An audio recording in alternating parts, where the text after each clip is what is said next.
Hello, hello, hello, everyone. This is Melody, your love coach. I am here again today to talk to you about love and relationships. What you can do, what you can get out of it, and all that jazz. And I hope you're doing well wherever you are. Say hello, hello, hello. Thank you for joining me. I'm so excited to be here. And today we are talking about self care because self care is one of those things that are so important. You can't love anyone if you don't take care of yourself.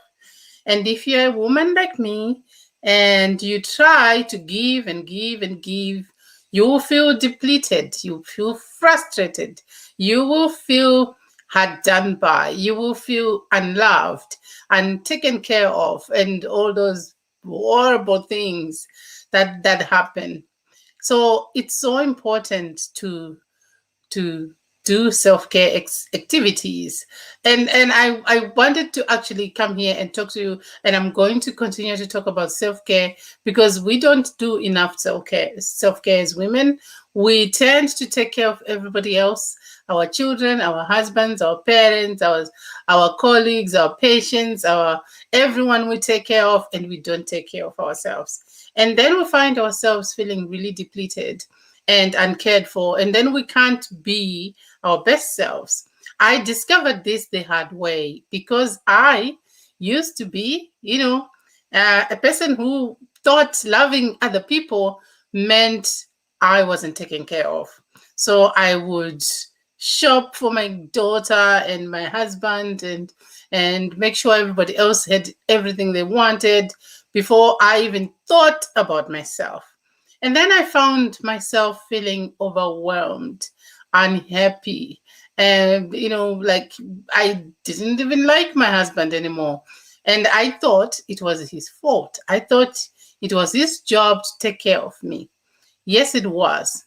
But it was also my job to take care of me, to make sure I had what I needed, to make sure I even asked for what I needed.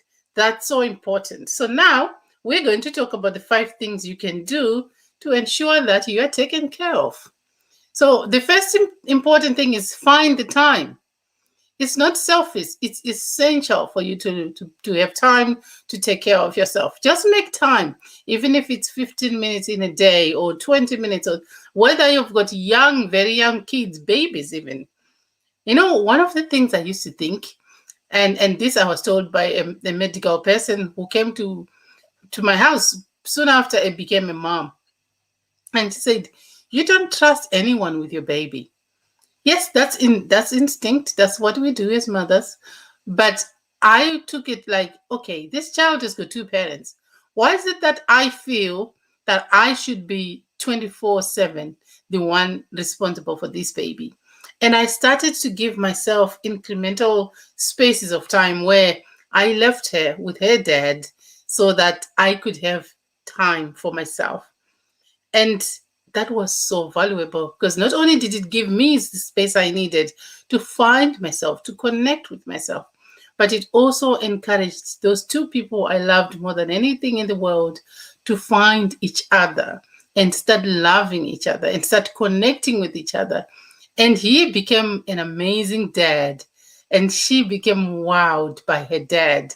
And they had this amazing relationship that sometimes I even got a little bit jealous of because, human nature. But that's what's important, to make sure you have time for yourself. And number 2 is to notice things you do well, however small. We can be so hard on ourselves, ladies. We can be so hard on ourselves. And we look at everything we mess up. That's natural. And we never look at things that we do that are good, that make us feel good. So what I do daily is I look back before I sleep and I think, what did I do well? Even if it's taking the time to have a conversation with one of my siblings or my daughter, or, doing the tasks I needed to do, whatever, no matter how small it is, I get grateful for that. And that's good. And let go of self-criticism and speak to yourself kindly. Ladies, some of the times the way we speak to ourselves, we would not allow anybody to speak to us like that.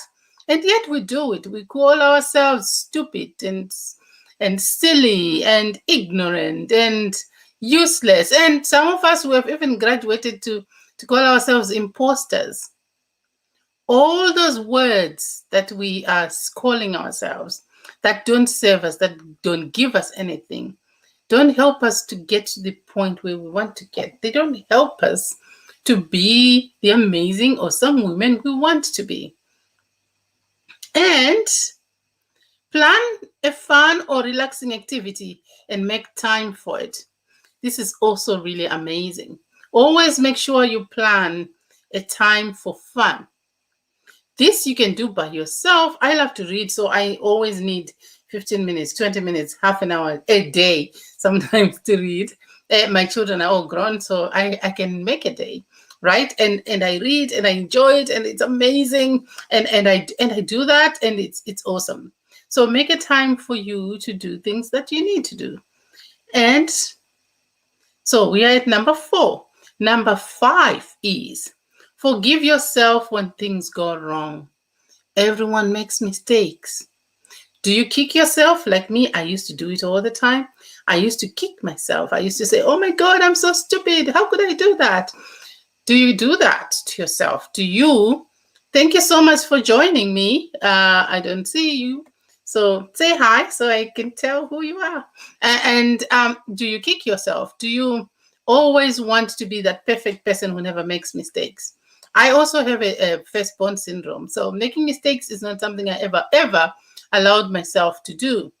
And it makes your life really stressful because you can't be human, right?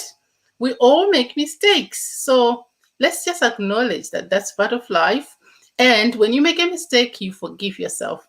I started to forgive myself way back in my late 20s. Whenever I messed up, I would say, okay, you did that. It's okay. You can do better tomorrow. And because I keep doing that, I find I have less stress. But I also find I accept myself more. I love myself more. And that's my self-care activity. And tell me, what one thing are you taking from the 5 that I spoke about today that you're going to do in the comments? What are you going to do as an activity to self-care, to practice self-care? Because it's so important to practice self-care, especially now in September when kids are going back to school and we are so busy, we forget who we are. Taking care of yourself is what's going to give you the fuel that you need to be the best mom, the best spouse, the best friend, the best everything that you can be. I really appreciate you. Thank you so much for being here, and I'll see you next week in the next video. Mwah! Bye for now.